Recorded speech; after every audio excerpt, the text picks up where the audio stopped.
مرحبا أحبابنا من أكلات لبنان. اليوم حنحضر طبق للبتنجان هو ملك الأطباق للبتنجان بدون منازع، عكتر ما هو طبق لذيذ وسهل وسريع. لكن تابعوني أحبابي، خلينا نشوف طريقة تحضيره سوا.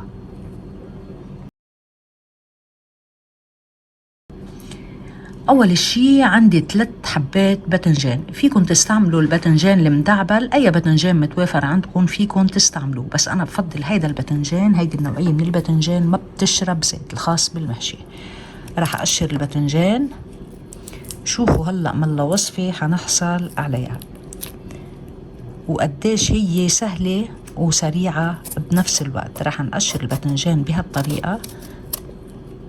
نجهز البتنجانات، منخلي فيه قشر.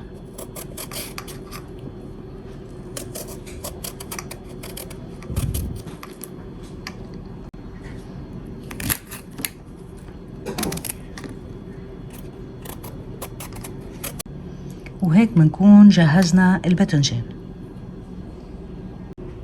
البتنجان اللي عنا بدنا نقطعه مكعبات بهالشكل هيدا، يعني منحاول نصغر المكعبات. كل ما صغرنا المكعبات يعني مش كتير صغير، بهالحجم هيدا، كل ما حصلنا على نتيجة أفضل للوصفة. لكن راح أقطع كل البتنجانات اللي عنا.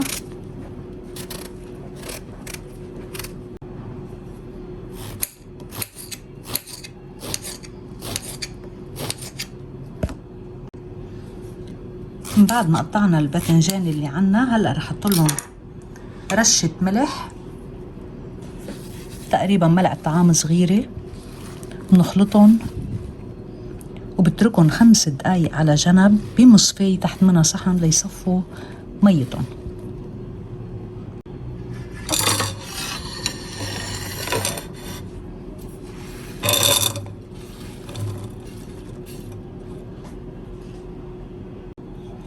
هلأ بعد مرور الوقت عليهم ونزلوا ميتهم، رح أضيف لهم الطحين. طحين بهالطريقة هيدي، ملعقة طعام ونص من الطحين بكفي، ورح أقلبهم معهم لحتى يتغلفوا بالطحين.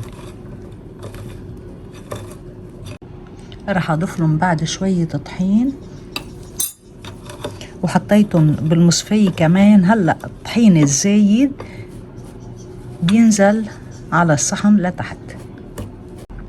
في حال حسيتون ما تغلفوا مزبوط، بتاخدوا من الطحين اللي نزل لتحت، بترجعوا بتحطون تحركون ليتغلفوا مزبوط عندكم بالطحين. واللي ما بده يضيف طحين في يضيف نشا بدل الطحين، بتاخدوا نفس النتيجة. لكن البتنجانات هلأ تغلفوا مزبوط بالطحين وجاهزين عنا. مجهزة 2.5 كوب من اللبن الرائب الزبادي. عندي 3 حبات توم، رح أدقهم مع شوية ملح. التومات اللي عنا اللي دقيناهم رح نحطهم فوق اللبن الزبادي. رح نضيف لهم ملعقة طعام من الطحينة ورح نخفهم. منظبط لهم ملحهم إذا بدهم ملح. نخفقهم كتير منيح، وهيك الصوص عنا جاهز. خفقنا اللبن، طومنا اللبن. هلأ مجهزة شوية بقدونس، شوية نعنع، وحبتين خيار.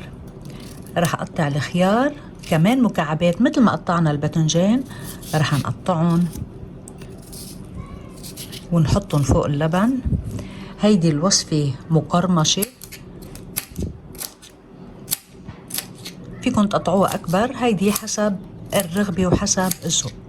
رح أقطع الخيارات أنا هيك القطعة بتتناسب مع قطعة البتنجان.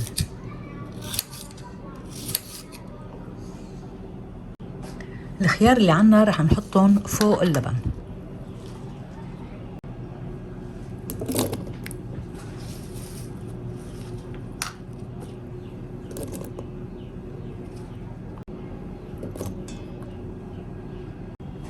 البقدونس اللي عنا رح نفرمه كمان فرم ناعم ونحطه فوق اللبن.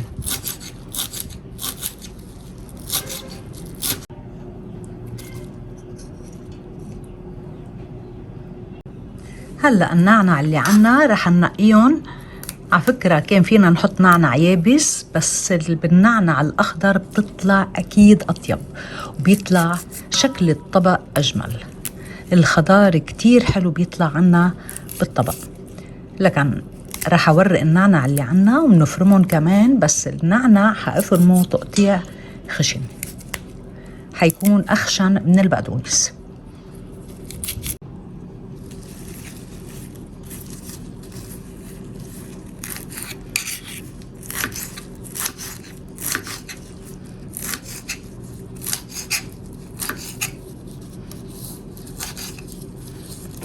رح نحط النعنع اللي عنا مع اللبن،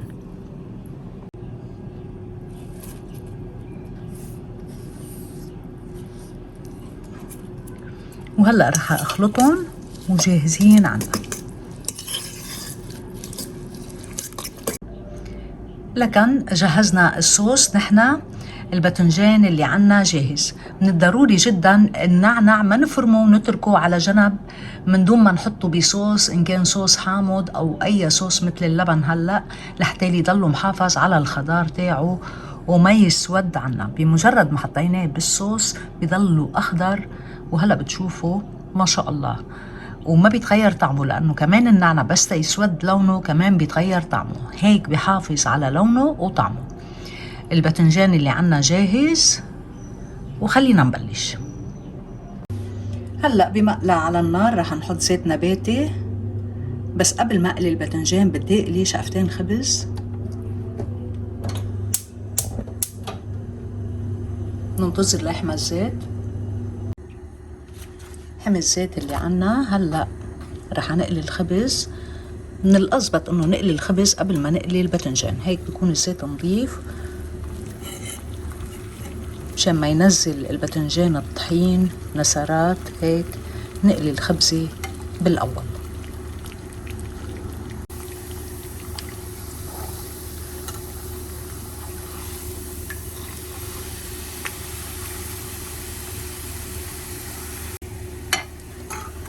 أنا حقلي بس شقفتين خبز، مصفيهم من الزيت، وهي الشقفة الثانية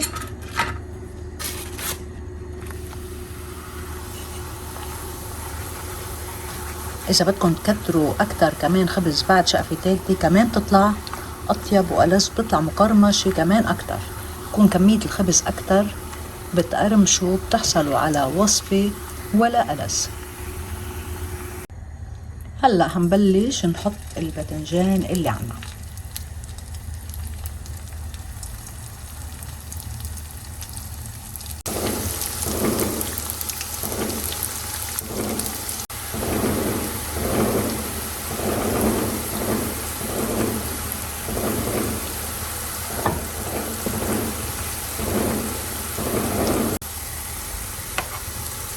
هلا حيطلع عنا باذنجان مقرمش، بدنا نقليهم لحتى ناخد للباذنجان لون ذهبي. هيدي كل كمية الباذنجان اللي عنا.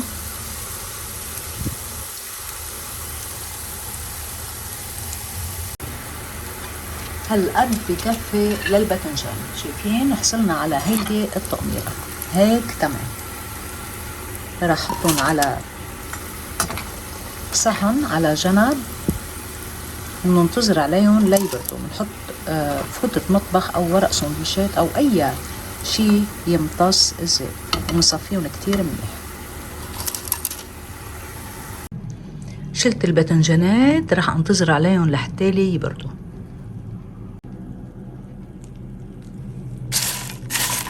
شايفين مقرمشين رائعين ولونهم رائع. رح ادوق وحده.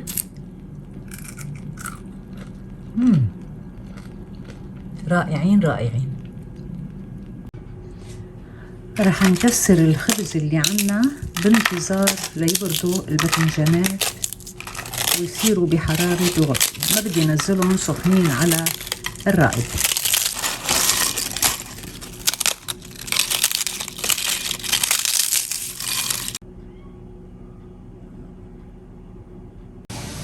هلأ الباذنجان اللي عنا صار بحرارة الغرفة، شايفين اصلا مبينين القرمشة تاعتهم. رح اخلطهم مع هالتتبيلة الاكثر من رائعة، الشكل بيفتح النفس. رح احطهم بطبق التقديم. بسم الله.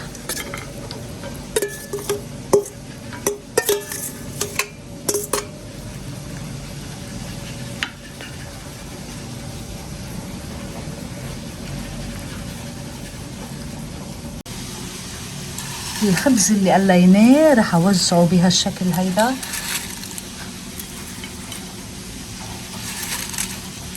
بتوزعوه مثل ما انتو بتحبوا.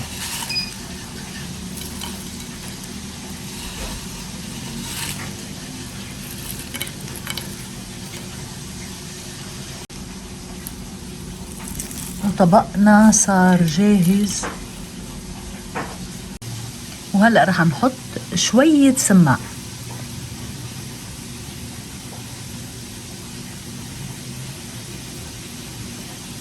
ووصفتنا جاهزة لنتذوق منها. وصفة ولا ألذ، تحضرت عنا من أبسط مكونات وبأبسط طريقة. خلينا نتذوق هلأ. يا عين شو بدي خبركن، أكلة بتشهي القلب، رائعة، من مكوناتها مبينة أصلا قديش هي طيبة. بسم الله.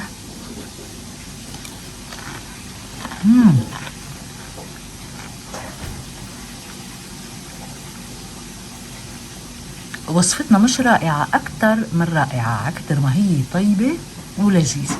ضروري تجربوها. القرمشة، الباذنجان عم يتقرمش، الخبز المقلي عم يتقرمش، الخيار عم يتقرمش. يعني شو بدي خبركم قديش هي لذيذة هيدي الوصفة. والباذنجان حامي، الخيار واللبن، بتصير الوصفة باردة وصيفية وباردة على المعدة. أهم شيء ضروري تجربوها أحبابنا، جربوها. وإذا حبيتوها ما تنسوني باللايك والشير والسبسكرايب. وألف صحة من أكلات لبنان.